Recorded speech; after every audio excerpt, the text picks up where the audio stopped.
दोस्तों मेरे चैनल में आपका स्वागत है। तो आइए आज जानते हैं कि इनका क्या क्वेश्चन है और फिर हम लोग उसी पर डिस्कस करेंगे। हाँ, गवर्नमेंट का एक नॉर्म्स है और नॉन गवर्नमेंट ऑर्गेनाइजेशन जो है एनजीओ, इसमें धड़ल्ले से लोगों ने रजिस्ट्रेशन करने की बात आती है या करवाए हैं। लेकिन रजिस्ट्रेशन का प्रक्रिया क्या है, इसमें बेनिफिट्स क्या हैं, इसका ड्रॉबैक्स क्या है और इससे हम कितने बेनिफिशियली ले सकते हैं, ये थोड़ा हमें डीपली जानकारी आप दीजिए। यहाँ पर कई लोग चाहते हैं कि वे एनजीओ बनाएं, लेकिन उन्हें पता नहीं होता है कि एनजीओ बनाने का क्या प्रोसेस है, जिस वजह से वो एनजीओ नहीं बना पाते हैं। तो सबसे पहले मैं आगे बढ़ने से पहले बता दूं कि अगर आप एनजीओ बनाते हैं तो यहाँ पर आपका मोटो अपने आप को डेवलप करना नहीं होना है। यहाँ पर आपको समाज को डेवलप करना है, तभी आप एनजीओ बनाएं। यहाँ पर आपको उससे प्रॉफिट नहीं लेना है, बल्कि आप यहाँ पर समाज को प्रॉफिट पहुँचाएं। लेकिन यहाँ पर लोग अपना ही प्रॉफिट पहुँचाने लगते हैं। एनजीओ बनाने के बाद खुद करोड़पति बन जाते हैं, वह डिपार्टमेंट से सेटिंग कर लेते हैं। कई बार ऐसा देखा गया है, कितने एनजीओ पर एफआईआर भी लॉन्च हुआ है। खैर ये तो अलग विषय है। अब यहाँ पर रजिस्ट्रेशन यहाँ पर कैसे होगा, क्या होगा, देखिए यहाँ पर जो आप एनजीओ बनाते हैं वह 3 तरीकों से बनता है। सबसे पहला, और अब बहुत ही ओल्ड हो गया है, ट्रस्ट एक्ट में एनजीओ बनता है। ट्रस्ट एक्ट में कैसे बनेगा, सबसे पहले एक बाय लॉज बनता है, मतलब ट्रस्ट डीड बनता है, उसमें सारा चीज़ मेंशन होता है।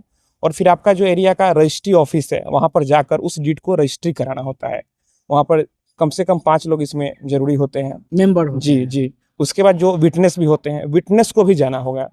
यहाँ पर 1 से 2 दिन आपको रजिस्ट्री ऑफिस में लग जाएगा इस पूरे प्रोसेस में। आप खुद से चाहें कि जाकर करा ले तो इतना कॉम्प्लिकेशन होता है कि बिना कोई प्रोफेशनल को हायर किए हुए या फिर किसी मीडिएटर को हायर किए हुए आप नहीं करा सकते हैं। आपको कोई एक्सपर्ट का मदद लेना ही होगा। जब वो रजिस्ट्री हो जाता है तो फिर आपका ट्रस्ट बन जाता है। अब ट्रस्ट का पैन कार्ड बनेगा, तो फिर जब वो बायलॉज बन जाता है तो फिर वहाँ पर फिर उसके आधार पर पैन कार्ड के लिए अप्लाई होता है। एक चीज़ मुझे बताइए, जब हम रजिस्ट्रेशन करने के लिए जाते हैं तो उससे पहले ही पैन कार्ड, इसका क्या रोल होते हैं? पहले पैन कार्ड नहीं, पहले आपका डीड बनता है, ट्रस्ट डीड। और जब रजिस्टर हो जाता है तो उसके आधार पे पैन कार्ड फिर बनता है। उसके बाद पैन कार्ड बनता है जी। इसका बेनिफिट क्या होता है पैन कार्ड अभी बनाने से? पैन कार्ड बन गया तो एक पहचान मिल गया, आपका ट्रस्ट का एक पहचान बन गया, एनजीओ जिसे बोलिए। उसके बाद कल को आपको 12A एटीजी का रजिस्ट्रेशन लेना होगा। रजिस्ट्रेशन लेने पे फायदा होता है कि आपको डोनेशन आप किसी से ले सकते हैं।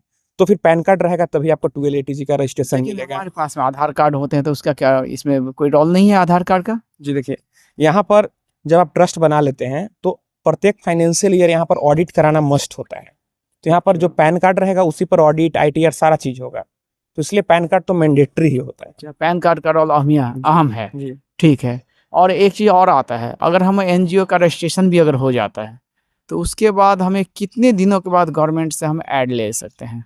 आपको 3 साल काम करना है, अच्छे से प्रोजेक्ट अपना बनाना है कि आपने क्या क्या काम किया 3 सालों में, फिर आप यहाँ पर ले सकते हैं फंडिंग। जब एनजीओ का रजिस्ट्रेशन करवाते हैं उसके बाद गवर्नमेंट का कुछ रोल होता है क्या? जो हम रजिस्ट्रेशन करवा तो लिए लेकिन हमारा संस्था चल रहा है अच्छा या बुरा, उस वक्त में कोई उनका ये क्या कहते हैं, उनको देखने वाले होते हैं क्या, जो हम किस डायरेक्शन में जा रहे हैं? हम अगर बहुत सारे फॉर्जरी भी होते हैं जो एनजीओ बना लिए हैं, 3 साल का हम उनको दिखा भी देंगे, लेजर भी दिखा देंगे और उसके बाद हमें फंड भी आना चालू हो जाता है, लेकिन उस बीच में घपलेबाजी भी होते हैं। तो इसके लिए क्या है? इसीलिए यहाँ पर एनजीओ में मस्ट है कि जब एनजीओ बन जाता है तो ऑडिट कराना मस्ट होता है। जो ऑडिट होता है, जो भी आपका ऑडिटर होता है, वह सारे चीज़ों को देखता है। तो एक बार अगर, तो क्या ये भी है क्या जिसमें घाल-मेल मतलब ऑडिटर का भी रहता है क्या? जी हाँ, कई बार यहाँ पर जो चार्टेड अकाउंटेंट होते हैं उन पे भी एफआईआर लॉन्च होता है, क्योंकि वो भी करप्शन में इन्वॉल्व होते हैं। तो यहाँ पर पहला हो गया ट्रस्ट एक्ट में रजिस्ट्रेशन। इसके बाद दूसरा यहाँ पर सोसाइटी एक्ट में रजिस्ट्रेशन होता है। और सबसे पॉपुलर यहाँ पर सेक्शन 8 कंपनी बनाकर आप एनजीओ बना सकते हैं। जो यहाँ जो रजिस्ट्रेशन होता है एमसीए यानी मिनिस्ट्री ऑफ कॉर्पोरेट अफेयर के अंडर होता है। यहाँ पर आप ट्रस्ट बनाते हैं, सोसाइटी बनाते हैं, उसमें आपका नाम का प्रोटेक्शन नहीं मिलता है। कोई गूगल पे जाकर सर्च करेगा तो नहीं दिखेगा। लेकिन अगर आप सेक्शन 8 कंपनी बनाते हैं तो एमसीए में रजिस्टर हो जाएगा। कोई भी एमसीए के साइट पर जाकर देख सकता है, आपका नाम प्रोटेक्ट हो जाता है। जा रहे हैं सेक्शन 8 कंपनी की तरफ ही ज़्यादा लोग अभी जा रहे हैं। तो इसका बेनिफिट्स क्या है सेक्शन 8 में? सेक्शन 8 में सबसे बड़ा बेनिफिट है कि नाम प्रोटेक्ट हो जाता है। हाँ, वहाँ प्रोटेक्शन आपका नाम का हो गया, वो नाम किसी और को नहीं मिलेगा कल को। ट्रस्ट में या फिर सोसाइटी में इसका कोई लीगल वैल्यू नाम का नहीं है। अच्छा, ट्रस्ट में और ये इसमें कोई लीगल वैल्यू नहीं है। और लेकिन इसमें आपको, अगर आप 8 में आ गए तो उसमें आपका लीगली आप मतलब आप ही जो भी ट्रस्ट जिस नाम से है वो एक बार रजिस्टर्ड हो गया, दूसरे को नहीं मिलेगा, रजिस्ट्रेशन दूसरे को नहीं दिया जाएगा। अच्छा। और मैंने बताया कि अगर ट्रस्ट बनाते हैं तो पूरा दिन रजिस्ट्री ऑफिस में रहना पड़ेगा, रजिस्ट्रार के समक्ष पेश होना होगा। लेकिन अगर सेक्शन 8 कंपनी बनाते हैं तो कहीं नहीं जाना है। आप किसी भी एडवोकेट के पास या फिर किसी भी सीए के पास जाएंगे, ऑन द टेबल वहाँ आपका सारा चीज़ बना देते हैं। और ऑन द टेबल यानी कि 10 दिन लग सकता है, लेकिन आपको कहीं जाना नहीं है कोई भी गवर्नमेंट ऑफिस में। कल को अगर किसी मेंबर को हटाना है तो फिर रजिस्ट्री ऑफिस में जाइए, फिर प्रोसेस लगेगा। लेकिन अगर आप सेक्शन 8 कंपनी बनाते हैं तो सारा काम ऑन द टेबल ऑनलाइन होता है। नहीं, लेकिन सेक्शन 8 में जाते हैं और कोई भी रजिस्ट्रेशन करवाते हैं, तो दोनों का बेनिफिट्स क्या मिला? उसमें है कि आपका सारा ऑफलाइन होता है, इसमें ऑनलाइन होता है। सबसे अच्छा। बड़ा बेनिफिट, कोई भी सर्च करेगा तो ज़्यादा ट्रस्ट बढ़ेगा आपके ऊपर। और ये सीधे दिल्ली से होता है, एमसीए से होता है, मिनिस्ट्री ऑफ कॉर्पोरेट अफेयर से। नाम प्रोटेक्ट होता है, सबसे बड़ा बेनिफिट यह मिलता है। अच्छा, दूसरी बात है कि जो इसमें आप अगर ये बनवा लेते हैं, तो ये बनाने के बाद क्या ऐसा कुछ बेनिफिट हम मैक्सिमम ले सकते हैं? दोनों में कंपेयर करते हैं तो 8 सेक्शन 8 बोल रहे हैं, और जो डायरेक्ट रजिस्ट्रेशन करवाते हैं, तो इसमें कहाँ हमें मतलब वीक पॉइंट क्या मिलता है? देखिए यहाँ पर बेनिफिट क्या डिफरेंस हम समझते हैं। हाँ, difference। एक आपका सारा ऑफलाइन होता है, एक सारा ऑनलाइन होता है। उसमें बनता है सारा ऑफलाइन होता है, मैनुअली टाइप होता है, प्रिंट होता है एडिट पे। इसमें सारा ऑनलाइन फिलअप होता है।